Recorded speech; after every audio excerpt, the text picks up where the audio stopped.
Hey guys, I'm Janet on occasion, and today we're playing the Total War Warhammer II Battle Replay.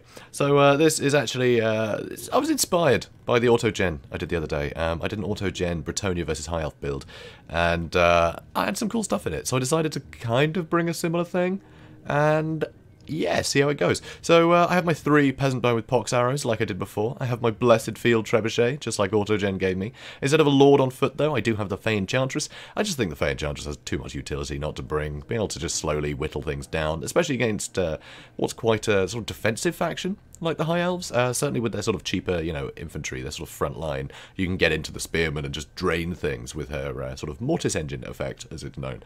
So it's pretty handy. Also, all the healing is great for a load of cavalry, and Earthblood on the front line is really nice. It's pretty damn handy. So I have a couple of foot squires this time, rather than just one. I've got them slightly off-center, like I did last time, and I've got a load of Spearmen, Spearmen at arms with shields. I've got one guarding the back line as well, but my cavalry force is a bit ridiculous, so I have the Defenders of the Fleur-de-Lis, the Knights of the Lion-Hearted, and the Companions of Quenelle. So I've got some anti-large, some anti-armor, and some just general, I don't know, just great at chopping through all the cheap stuff. Great on the charge. They can do a lot of damage, even to spearmen and things. They just good utility out of the Defense of the Fleur-de-Lis. The other two, a little bit more specialised. So that's that. But no, it's not. I have a lot of yeomen. I have 2 mounted yeomen over there and another 2 over there. I realize they're so good just for throwing at like even Loathe and Seaguard and stuff like that. You can just stop the entire back line firing. They are so useful. And if there's no back line, I mean, there isn't really much of one here, they can just rear charge things, you know, the low melee defense, if you charge stuff in the rear, it helps. It helps get through that martial prowess, and it's just a lot of stuff they have to chase around. You can see here, these Fireborn are already trying to go for them, as is the Phoenix. He's already panicking, seeing this stuff behind, so it works pretty well. So also, I've done a ton of damage to the Signs of Mathlan already with that Trebuchet, so that's good news for me. That's a lot of fun. But you can see he does have Sisters of Avalon. They will chew through cavalry so well, but they are so weak to archers. And I have so many cheap archers that could just chew them up, so that's brilliant. So he does have some extra spearmen. His front line is White Lions. White Lions will hold up really well. They have really good armor, so they're very good at sort of shrugging off most of the Bretonnian infantry damage, which is really good. And, you know, good attack stats, good armor piercings. They're going to do well against foot squires too. And here you can see the Frostheart Phoenix is going to do a lot of work. It's a very impressive thing. It is very good. Very stocky, very sturdy, good armor piercing. It can get a lot of work done. And obviously it's got that chilling aura as well, which is nice. Also, he's got a Shadow Mage. Shadow Mage is very handy. Being able to use Enfeebling Foe or Melkot on cavalry is super useful. Penundral Pendulum will get through so much Bretonnian infantry so quickly. So it's very useful. And of course, they do have the, you know, the little staff, what's it called? The Starwood Staff, which will give them a lot more reserves, so they can keep casting spells forever. His lord, though, is Tyrion, which is pretty cool. You don't often see Tyrion, but I actually quite like him against Bretonnia. The, you know, the, what's it called? Oh, the thing, Sunfang, that's the one. So Sunfang, it'll do a ton of work to sort of low-armoured infantry, which is basically the Bretonnian front line for the most part, so he'll do great. Also, the Feint and Riposte and Stand Your Ground, he can just get his combat stats so high, and with the Heart of Avalon, he doesn't have to worry too much about Tyrion getting killed, because he's got a lot of healing that he can just do on his own, so that's very nice.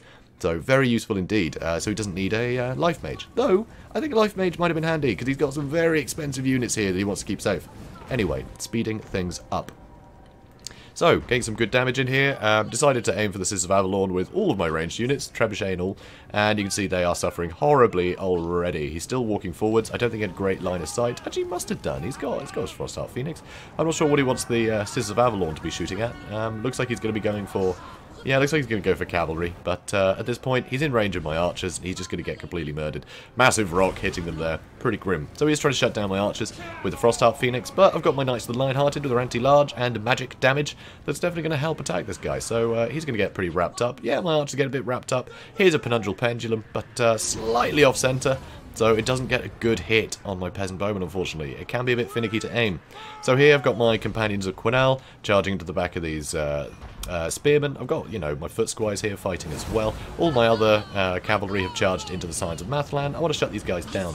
And here you can see the Fireborn have just been chasing around my Mounted Yeomen for ages. Charge the Mounted Yeomen in there too. These two are going to charge into the rear of all these units though. So, as you can see, Frostheart Phoenix really getting wrapped up by the Knights of the Lion-Hearted. Unfortunately, at this point, I'd forgotten about the Trebuchet, and it was just shooting at these Sisters of Avalon for basically the rest of the battle. Whoops. Anyway, Melkoths on the Mounted Yeoman, not the best thing to use it on, but it's very difficult to tell all of the different cavalry apart, which is why I think this really shines, because I have so much expensive stuff, but you can't really tell it apart very well. I mean, it does help that there are the little pips, you know, on top to show the regiment's renown, but still, it's you see cavalry, you think, oh, quick, get rid of it. Melkoths is great for that, but yeah, I mean, they're doing great. The other Mounted Yeomen, yeah, they got recharged by the Fireborn, which is obviously not great. But now I've got my foot squires with a regrowth in there, being able to withstand some of the damage. They're going to get some good hits in.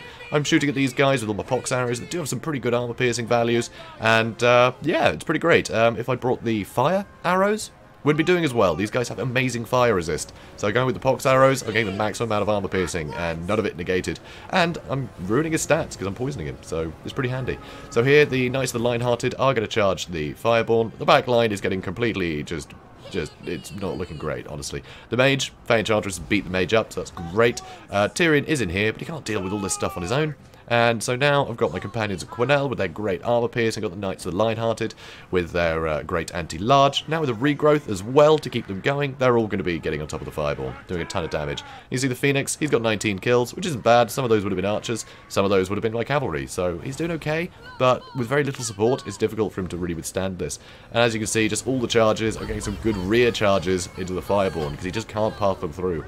He can't escape me. I keep stopping him. So that's pretty tough. So over here, White Lions, they're probably going to win out here, so I hit them with the Chalice of Potions. Over here, Tyrion is under attack by basically everything. The Foot Squire's got some good armor piercing. They'll do nicely. They'll certainly help, but the melee attack and melee defense of Tyrion is ridiculous. Now with Faint Reposed, 105 and 99. I mean, that is crazy high stats. Just unbelievable. Brilliant, like, just brilliant combatant. He's trying to get out of here, though, but I'm keeping him wrapped up.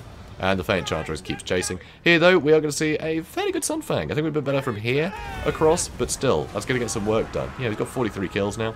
Here, though, the Phoenix is under a lot of pressure, and the Fireborn did get shattered. Here you can see the Blessed Field Trebuchet still shooting at things way over there.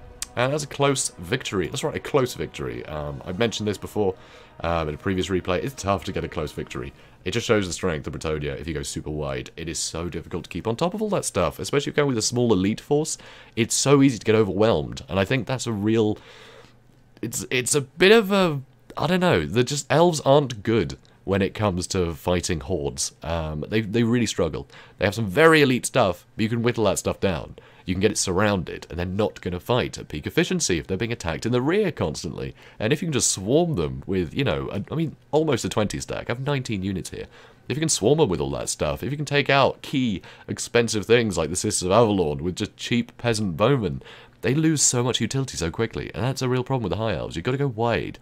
You've really got to go wide. But it's tough. It's definitely tough.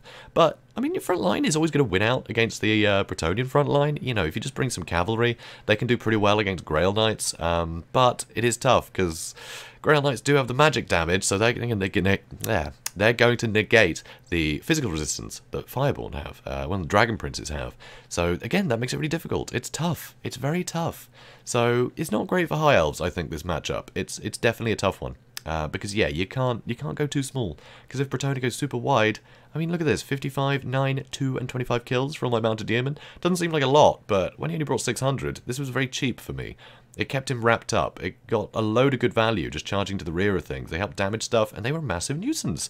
You know, he was chasing them around for half the battle. It's an absolute nightmare dealing with just a load of cheap cav like that. And the archers managed to keep them safe enough. They managed to get a load of value. So not a huge amount of kills, but they were getting damage onto the Sisters of Avalon, the Fireborn, the Phoenix as well I was shooting at for a bit. It's mad.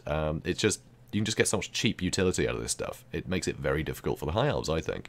But if the High Elves do go with sort of, you know, a fair few spearmen, maybe a couple of nobles, a Larial to keep, you know, just the massive amount of healing you want, I think you can do pretty well. But going too small and elite can really cost you.